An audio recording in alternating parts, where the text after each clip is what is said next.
Holy smokers, this ain't no jokers. Today we're going to talk about some stocks that are taking L's out there and if these are buying opportunities or not buying opportunities. Hope you guys enjoy this one here today. So Meta, we're going to talk about Meta at the top of this video. Some news came out here today in regards to Meta that was negative. We'll talk about what the news is and kind of my thoughts on that, right? Dick's Sporting Goods down 1.5 miles today, down 14.5%.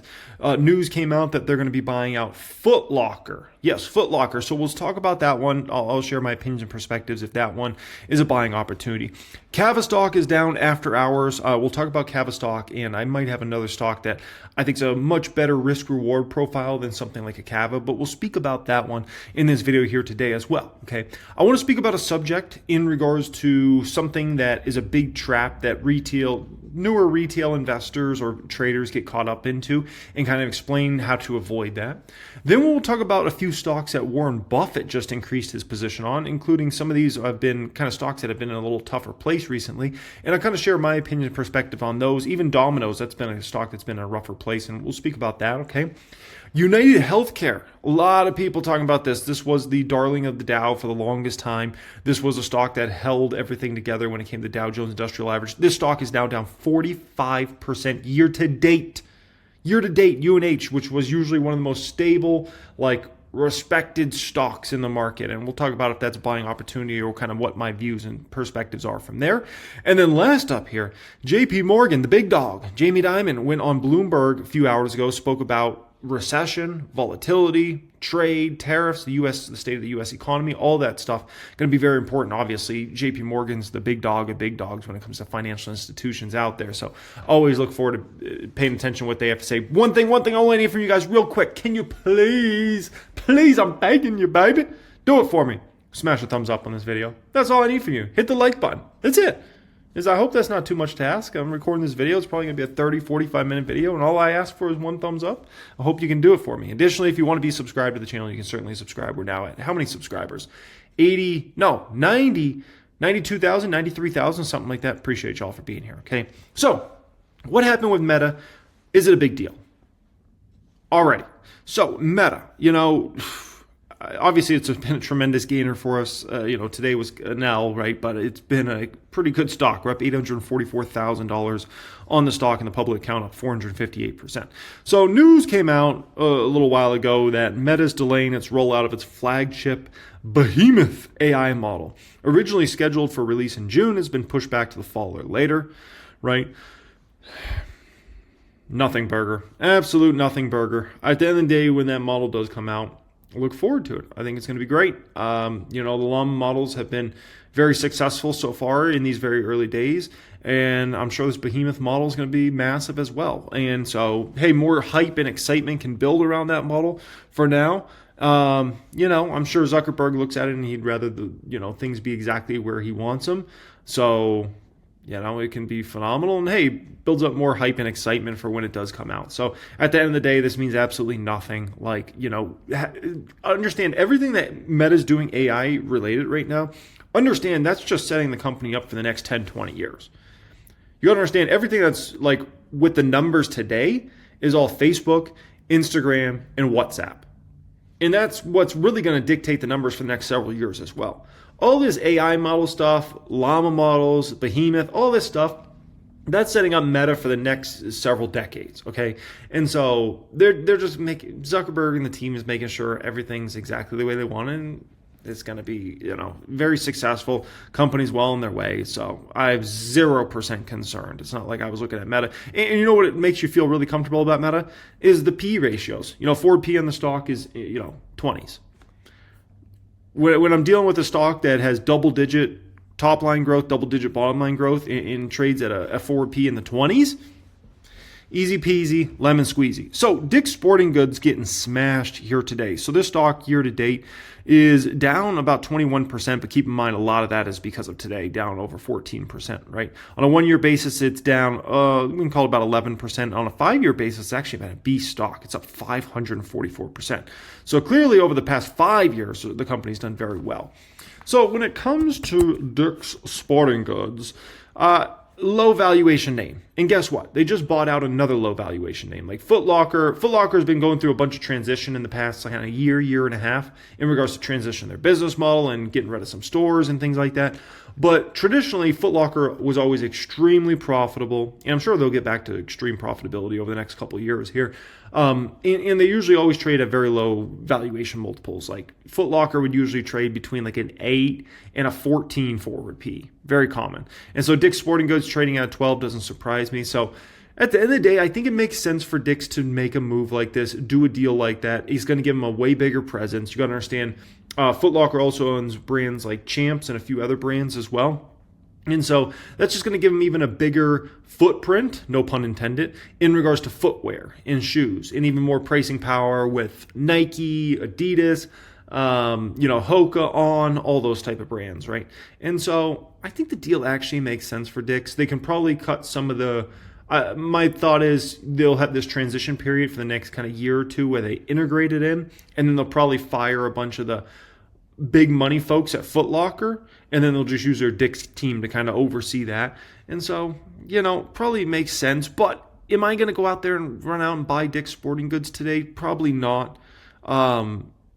These retail businesses are just very, very difficult.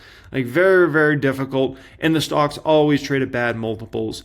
And it's hard to grow these companies much more. And Dick's Sporting Goods is a perfect example. Like Dick's Sporting Goods would not be buying out Foot Locker unless they were worried about like growing their organic business. And that's exactly what's going on here, right? Dick's Sporting Goods is having trouble figuring out more locations to build Dick's Sporting Goods. And so they say, okay, how can we grow the business?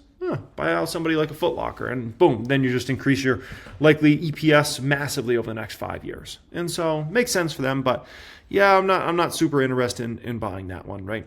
Cava Group. So this stock, let me be very clear about this one. Am I interested in buying this stock? The answer is I would be interested in buying Cava if it traded at somewhat of a decent valuation. The issue, and it's a big issue in regards to Cava, is this one trades rich. We're using 1000xstocks.com to look at this. Look at the forward P of Cava. 180? Look at the 2-year forward P of Cava. 147? Dude, we're talking these are like Palantir. These are like Palantir ridiculous valuation. Like Palantir gets all the hate in the world because it's so overvalued. Look at the forward P on Palantir and all those sorts of things. And let's go to the compare feature, and we'll compare Palantir next to Cava, okay? And you can take a peek here, because Palantir is obviously one of the most hated stocks in the stock market when it comes to the valuation multiples, right? Palantir trades at a 2-year forward P of, let's call it high 100 range. Cava trades at around 150. Listen, if you had to compare Palantir's business model versus Cava, Palantir's got it's a night and day better business model than somebody like a Cava. Like Cava business model sucks compared to Palantir. Cava's got to actually open up massive amounts of new locations, buy tons and tons of restaurant equipment, right? Hire all new employees, have those employees well trained so the product can be consistent, whether you go to a Cava in Minneapolis, Minnesota, or whether you go to a Cava in Scottsdale, Arizona. It's got to all taste the same to you, right? No different than Chipotle or Chick-fil-A or anything like that. And that's a tough process to do. And it's extremely costly. It takes you years to get the profits out when you actually open up a new location, right? It's a pain. It's a tough business model, man. It's a very tough business model. And it's fine to buy those sorts of business models if you get them at low multiples, but when we're talking about these sorts of forward P metrics, it's off the charts ridiculous, right? And I give you a much better stock, in my opinion. It's not even close. And it's another C. It's Cake. And Cake has a way better risk-reward profile. Look at that. Forward P on Cake is 13. And here's the thing we know about Cake. They got two banger concepts that are going to be expanding all over the United States of America over the next 10 years. So you're going to see Cava expand all over the United States over the next 10 years. Cake has 2 concepts that are going to be expanding all over the United States of America over the next 10 years. One is North Italia, and the second is Flower Child. And, Flower Child has even more expansion opportunity than actually North Italia. North Italia, a little, let's call it catering a little bit more to the top 40% of income earners, whereas Flower Child is going to be more for the masses, right? Because much of Flower Child's products are $15 or under. So Flower Child's actually much more of a competitor to somebody like a Cava. And so I look at a Cake and I look at a Cava, and Cake's just got way more upside potential over the next several years and way less downside, right? Because of the multiple. And you got to understand that's what matters so much in the stock market. Like, people get caught up in these stocks with these insanely rich multiples. You're setting up yourself up for major, major risk. If Cava was trading at a 25 forward P or 35 forward P, I'd feel very differently about it. I'd say, okay, this concept's going to be expanding all over. It's at a realistic multiple. Yeah, it's a tough business model, but at the end of the day, it's worth it. That's where it comes into trouble. So these sorts of stocks that trade at very high multiples, they could be more trading stocks. These Cava type companies, right? They could be treated as more like for traders. And they can go through some crazy up cycles, and then next thing you know, their stock crashes 50, 70% like that. Cake's just more steady growth. And you look at Cake's stock price, even with all the messiness, all the volatility in the market. And you want to see Cake over the past year? I'll show you some sweet Cake over the past year. So Cake stock over the past year is up 34%, right? 34%. Very, very nice performance. You know what I want to pull it up against? I want to pull it up against the S&P 500. And we're going to pull it up against the Nasdaq as well, okay, the QQQ. And what you're going to see here is Cake has severely outperformed the Nasdaq and the S&P 500, and it's not even close. Cake is up 34% in the past year. QQQ is up 14%. S&P 500 is up 11%, right? That's the magic, man. That's the magic when you got a company that has lower risk than the market in general, but has much greater upside potential, right? And that's Cake. Now, next up here, listen, I gotta teach everybody something very important here, okay? Listen, I mentioned Revolve stock on X here today, right? And I said, I have a stock that has a great balance sheet, income statement, management team. No one ever talks about the stock. It's like it doesn't even exist. It's Revolve, right? And somebody made a big mistake, and they said, oh, the stock price is down, whatever amount, so far year to date. So, no thanks, not even worth looking into. Listen, man, that's not how you do stocks. When you hear about a new stock, what you do is you then go look at what the company's business is. Like, is it a B2B business, a business selling to businesses? Is it a B2C business where they're selling to consumers? What type of products and services do they have? If you like the products and services company has, you feel like it's pretty compelling. From there, you start to look into, okay, who does this company compete against? What's the risk to the business model? How can this company grow these products and services and continue to pour in a lot more revenue and profits in future years than they have today, right? You can start looking at investor presentations, listen to conference calls, read annual reports if things keep checking. Then you can look at income statements, balance sheets, cash flows from there, right? Then from there, you can start looking at valuation. You start looking at the P metrics like we were just doing on stocks, looking at the forward P, thinking about future growth rates. Does this make sense, right? You can use valuation models like we have on 1000xstocks.com, right? Our projections tab, where you then start to run your projections on a stock. And you start plugging and playing numbers and say, okay, does this make sense? Is this a great buy here? From intermediate, then you can go to advanced projections and start entering in all your numbers and run sophisticated models, right? And you can even save your files on 1000x. That's how you play the game. Right? And then you figure out, okay, do I want to buy this stock or not? To, pull up a 1 year chart of a stock or a year to date and say, oh, the stock's down this year, so it's a bad stock. Or the stock's up this year, so it's a good stock. No. Look at the fundamentals. The fundamentals are what's going to be what drives that stock over the next several years. Fundamentals and the valuation. If the valuation is fair or compelling and you buy into a stock, and the fundamentals get better and better over many years, the stock goes up. And the more it does so, like the better the fundamentals are, and the more attractive the valuation was when you got in it, likely the more money you're going to make. Look at an example like a Palantir, right? Up like 1,600% on Palantir now at this point in time in the public count. Why is that? When I got in Palantir, the valuation was extremely compelling. It was like $7 stock. And what has happened to the fundamentals of the business? They've increased exponentially over the past 2 or 3 years, like night and day different business model, right? And you make some insane gains. That's what happens. I've never seen it where somebody gets in a... I've seen it before where a company's fundamentals get better and better, but people paid a ridiculous valuation for it, so they didn't really make any money in the stock over the few years. I've seen that plenty of times.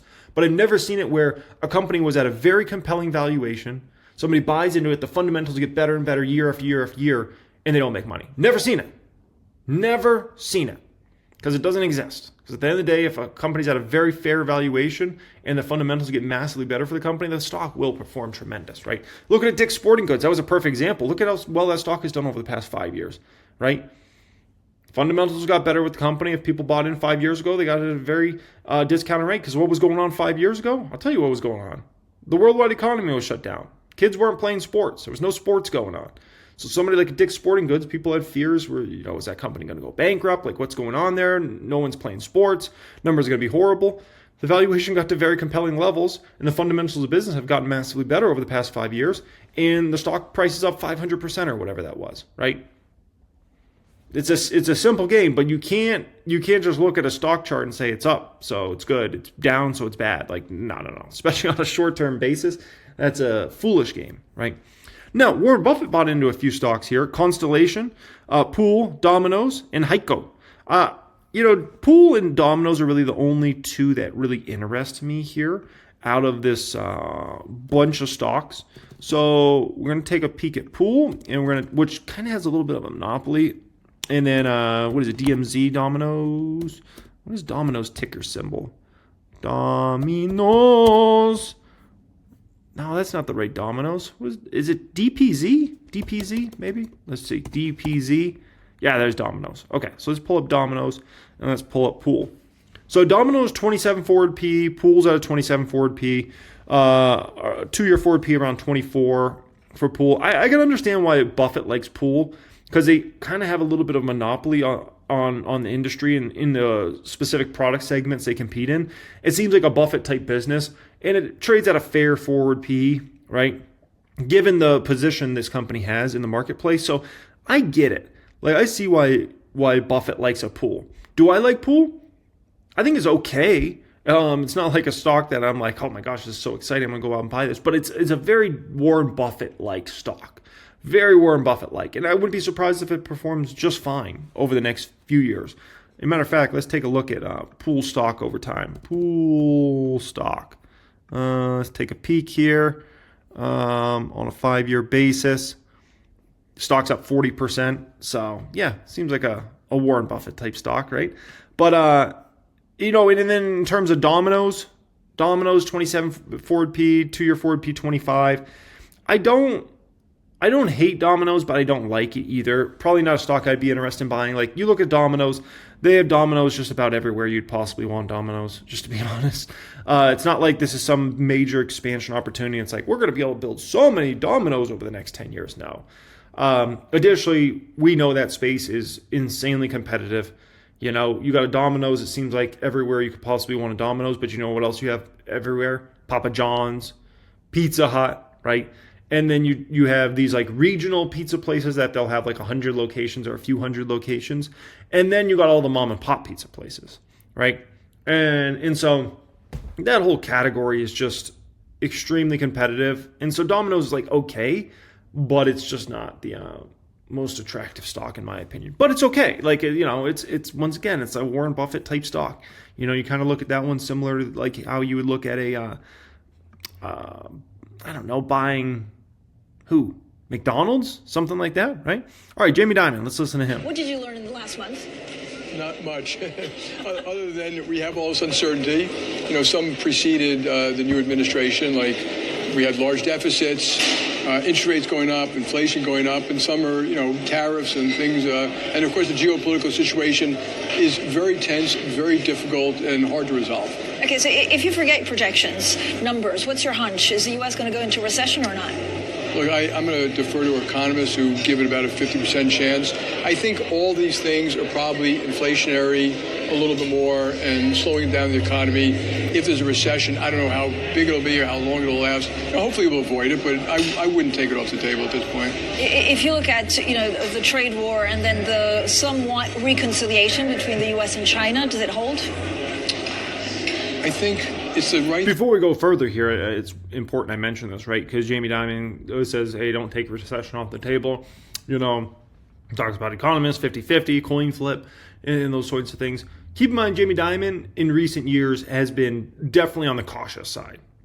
And I think that's kind of a prudent take for the individual that runs the most important financial institution in the world, right?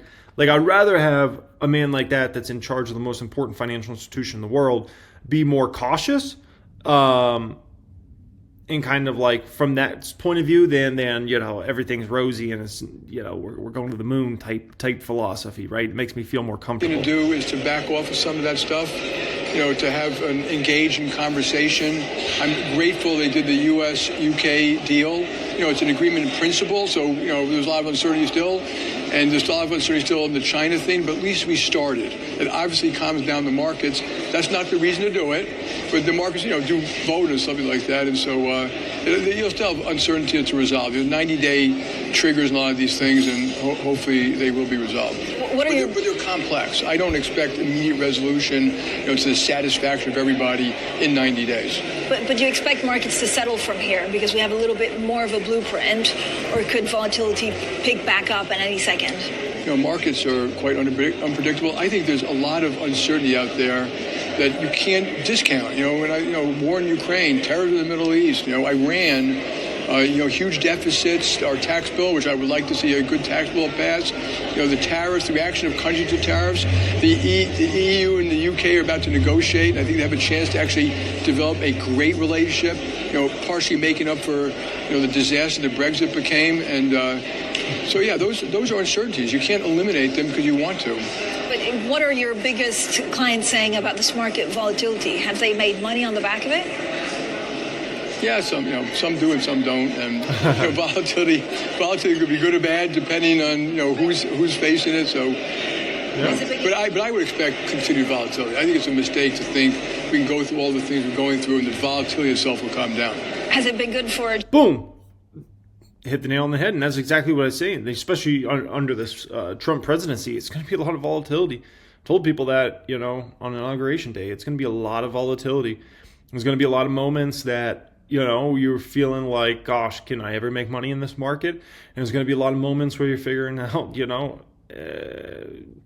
how fast is the car I'm going to buy? It's just, that's the sort of market you're going to be in, right? 1 minute you're going to think about, I'm going to retire next year, and you're going to be thinking, next minute you're going to be thinking like, maybe I'll retire in 50 years from now. Like that's the sort of market we're in, right? 1 minute you're going to be thinking about, hey, I'm going to take a month-long vacation, and the next minute you're going to think about, oh, maybe I'll take a 3-day vacation to Disneyland instead. JP Morgan, what's your, trading revenue looking like? Yes, because when there's volatility, this is a very simplistic way to look at it. Spreads gap out, and traders make more money if there's more volume. So we had both this time, more volatility, more volume.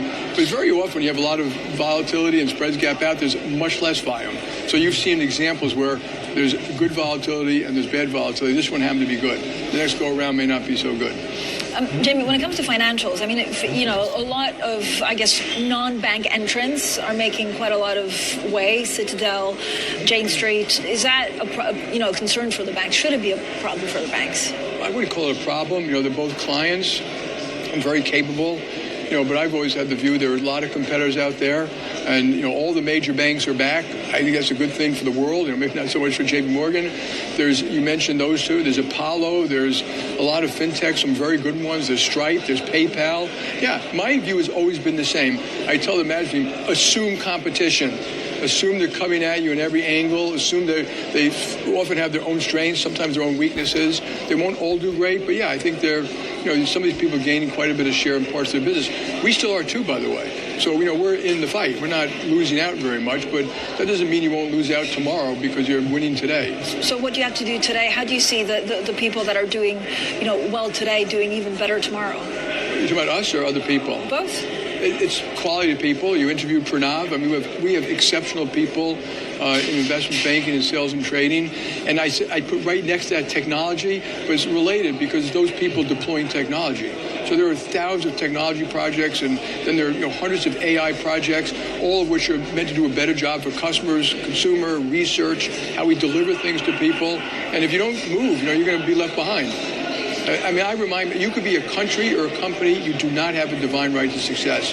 You know, we mentioned this management learning things I did. You can see it on YouTube and all that. But I point out to people, look at Nokia, BlackBerry, Sears, Kmart, Bear Stearns, Lehman. I can chapter up diverse of failed companies, usually because they're complacent, arrogant. They think they're, on the top of the world, and they're not. There are competitors coming everywhere, and you should assume that's going to be true.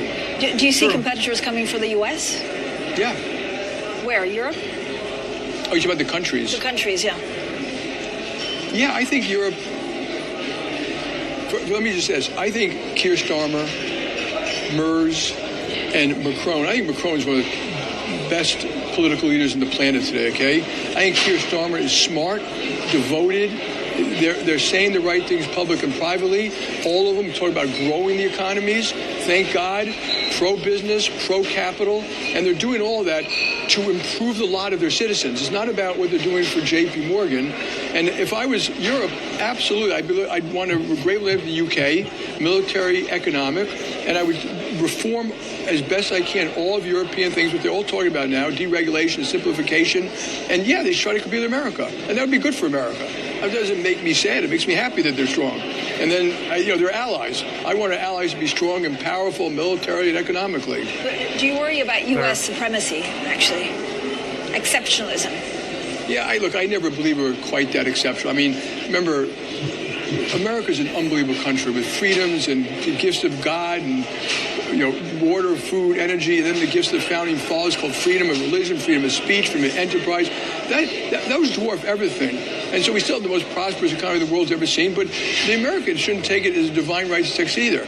We've slowed ourselves down with regulations, stupid bureaucracy. We haven't done budgets in years, so we shouldn't assume it's forever. I don't think we'll still be preeminent, militarily and economically for a long time, but if we don't do everything right, we could lose that too, 20, 30, 40 years from now. And I think very important that America, the goal of America should be to help the military alliances of the Western world and to help the economic alliance of the Western world to walk side by side like you did in Victory in Europe Day the other day here, to strengthen the Western world and hold it together, not to cause it to fragment. And so I think we have to work hard to make sure that's the case.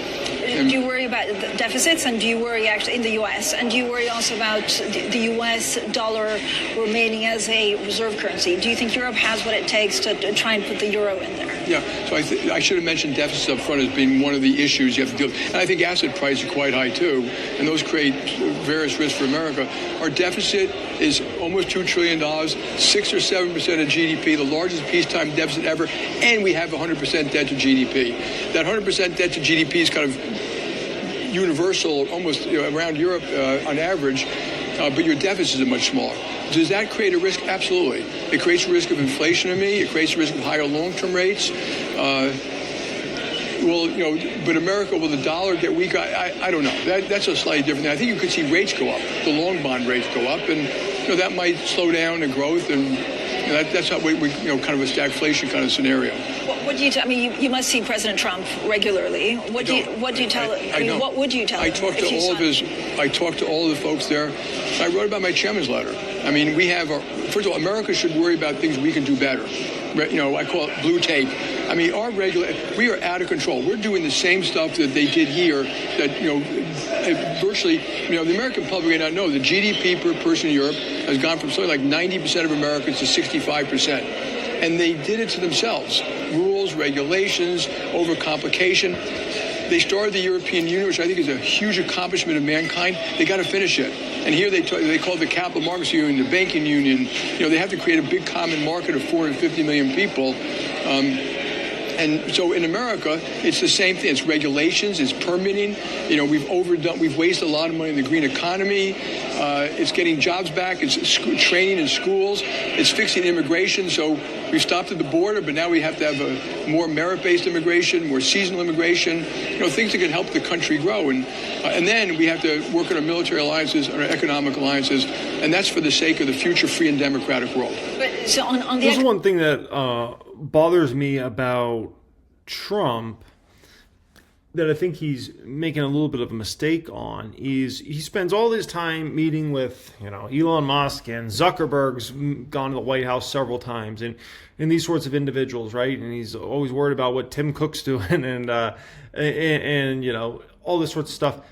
From my understanding, he has not met with Powell once since he took office, right? Hasn't met with Powell once. Jamie Dimon just said we never even speak. You got to speak to your money dudes. These are the money guys. They're very important to speak to. If I could argue they're actually much more important for him to speak to than Zuckerberg or Musk or any of these, great technology folks. You got to talk to the money guys because they know a lot more than Trump. Okay, I'll just be honest with you, especially Jamie Dimon. If you want to tell me who knows more about money, Jamie Dimon or Trump, Jamie Dimon every day of the week. And so he needs to be having high-level discussions about where bonds are going, Jamie Dimon's true opinion, off the record, when you could really get Jamie Dimon to really give his opinion. That's who we should be meeting with. He should be talking with him often because that's going to dictate where mortgage rates go, where debt rates go for companies that can take out debt. And that's all the stuff that drives the economy or doesn't drive the economy. He should be meeting with Jamie Dimon once a month. If I was he's got all the power in the world, he could easily make that happen. And he's spending his time, in my opinion, just not talking with the right type of folks. That's the type of guy you need to be really talking to, your money dudes, because that's going to tell you a lot more. Economic alliances. Is there a concern that actually certain countries in Europe or elsewhere will choose non-U.S. bank for bond issuances? Will choose non-U.S. Jamie Dimon knows where all the money in the world's rotating or moving, or what all the high net worth individuals are doing with their money.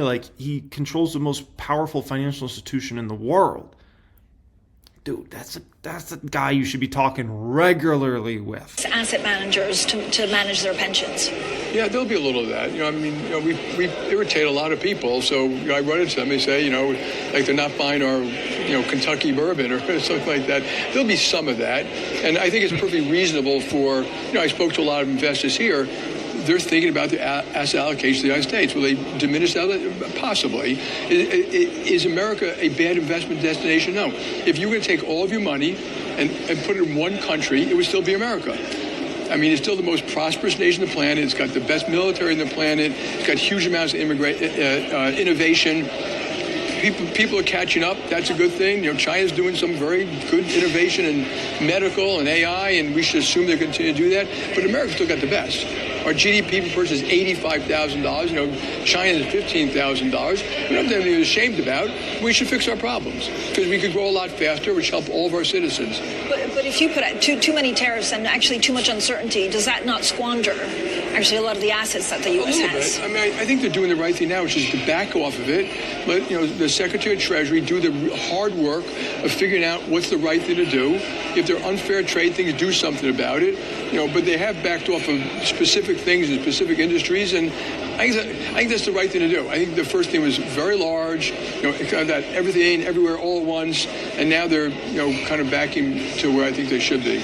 In terms but even at this level, it causes that kind of uncertainty. Even at this level, you see people holding back on investment and thinking through what they want to do. Thinking about how much you're going to put in the United States, and we're going to be okay, but it is causing that uncertainty. We were looking at the president, of course, in the Middle East, where there were deals that were signed, and a lot of Wall Street, some of your competitors there. What's your strategy for the Middle East? How much do you want to grow there? Well, we grow everywhere. We go country by country. We look at, we bank countries, cities, schools, states, hospitals, big companies everywhere. We have a network effect. So when we bank Bloomberg, we're banking you in the United States, we're banking you in London, we're in Paris, we're banking you in Europe, we're banking you in the Middle East.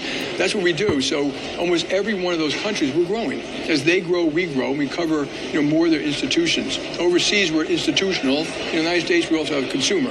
And so, as you know, we're testing consumer in Chase UK. Yeah, and you're growing, actually, that retail business a lot in the UK. What's next for that? We hope to grow it more in the UK, add some products, and eventually we've already announced we're going to go to Germany. I think we have a chance to build a great digital bank, and we have competitive advantages. Build a great digital bank. You heard what Jamie Dimon just said there, right? It's clear that's where everything's moving, right? And that's why SoFi remains very very well positioned. We have a brand, we have research, we have a balance sheet, we got capabilities. We're going to add, we're not going to announce it today. We're going to add more capabilities over time, so that, and then someone like you, if you travel to the United States and to the UK, you're going to be able to move your money between Chase US and Chase UK on your phone. So we're going to add things that make your life better as a consumer of our banking product. You certainly caused some waves in talking about return to the office. I think there might have been a little bit of swearing. I emoted a little bit, yeah. In there, or not? Have people listened? Yeah. Has your staff we're back. Full time? Listen, first of all, I did emote there. And I emote, people know me, and I don't really care about that. I don't worry about it. But I want to answer the guy asked a legitimate question. And I gave it a very detailed answer about why it doesn't work for young people, why it doesn't work for management, why it doesn't work for innovation. I completely applaud your right to not to want to go to the office every day. But you're not going to tell JP Morgan what to do. And I think we already have 10% of jobs at home. I'm not against work from home. I'm against work from home. It doesn't work. And then, of course, the press made a big deal about the petition and all that. It was like not even a mosquito. Okay. Most people are back. Some people, we've had no additional attrition. We had to make some modifications. We didn't have enough seats in certain areas, and we'll be a better company. And I think our employees will be happier over time. And the younger people learn the right way. It's an apprenticeship system, and you can't learn working from your basement. You can't learn working from your basement. That's funny. Yeah, and JP Morgan, they have their new beautiful building. Should be open now, I believe. If it's not open yet, it should be opening very soon. I actually walked by it a couple times when we were in New York City last summer. Beautiful new building they're building there, right? But what's my takeaway from what I just watched there with Jamie Dimon? Things are okay. He's still cautious. He's not scared. And overall, that's actually a win in this environment. For somebody like Jamie Dimon to just be cautious and he doesn't sound scared about anything, that's a win. That's actually pretty comforting, if anything, right? And like I said, that man sees as much money, if not more money, where it's flowing throughout the world than honestly just about anybody, more than even the Federal Reserve, right? He's got levels of granular data that he can look at that's even deeper than the Federal Reserve can look at. It's absolutely unbelievable, right? All right, guys, appreciate you joining me as always. Thanks so much for being here. If you are a newbie investor, let's say in your first couple of years of investing, and you're looking to apply to join a private stock group, there'll be a pinned comment down there. You get access to my entire library of premium courses like Become a Master Stock Market, Millionaire Playbook, Stock Options Mastery, Dividend Investing Mastery. If you're more of an experienced individual that's been in the market quite a while, you'll really enjoy our Discord community that we have on there. We have so many 6-figure, 7-figure, 8-figure investors that are part of the group. You'll really enjoy being around a like-minded group, always sharing the news, what's going on in regards to all these different stocks. We have all channels for all their different stocks and whatnot, right? Keeping up to date with everything, as well as getting access to 1000xstocks.com, our high-end platform, obviously, for stock market research. So, there'll be a pinned comment down there. Click on that, fill out a form, see if we can get you access to that maybe this weekend or next week. Much love and have a great day.